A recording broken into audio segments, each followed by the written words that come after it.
Kenapa saya harus sholat? Kenapa saya harus puasa? Kenapa saya harus Islam? Kenapa saya harus Allah Tuhannya? Kenapa harus Muhammad nabinya? Kenapa harus Al-Quran? Ini dasar-dasar yang menimbulkan satu motivasi, satu dorongan untuk melakukan sesuatu, satu keinginan untuk senantiasa mau memperdalam.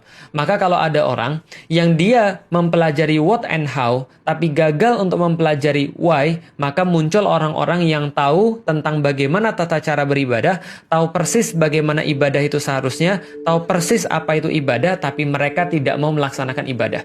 Mereka tahu persis bagaimana cara nutup aurat.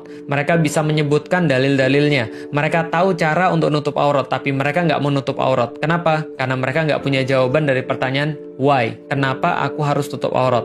Banyak lulusan-lulusan pesantren yang lulus dari pesantren tahu tentang baca kitab, tahu tentang bahasa Arab, tahu tentang Al-Quran, mungkin hafal dengan beberapa ayat-ayat Al-Quran. Tapi ketika mereka diminta untuk melaksanakan perintah-perintah Allah di dalam Al-Quran, mereka nggak mau. Kenapa? Karena ada sesuatu yang hilang. Apa itu? Why? Kenapa dia harus melakukan seperti itu? Tapi sebaliknya, ketika kita sudah mempelajari why, lebih dulu daripada what and how, kemudian taruhlah kita belajar cuma why tapi nggak ada what and how, maka seterusnya kita akan mencari what and how dengan sendirinya. Saya masuk Islam tidak tahu tentang what and how. Saya nggak tahu bagaimana baca Quran. Saya nggak tahu bagaimana huruf hijaiyah. Saya bahkan nggak tahu 25 nabi dan rasul. Saya nggak tahu nama-nama malaikat. Saya nggak tahu nama-nama bulan di dalam bulan hijriyah. Saya nggak tahu sejarah-sejarah Rasulullah.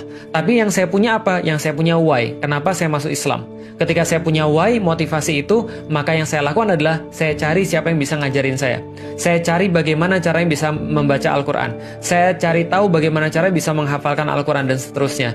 Maka kalau kita boleh memilih untuk mengawali pelajaran kita, seharusnya pelajaran itu dimulai dari why, dari pemikiran, seperti yang saya sampaikan.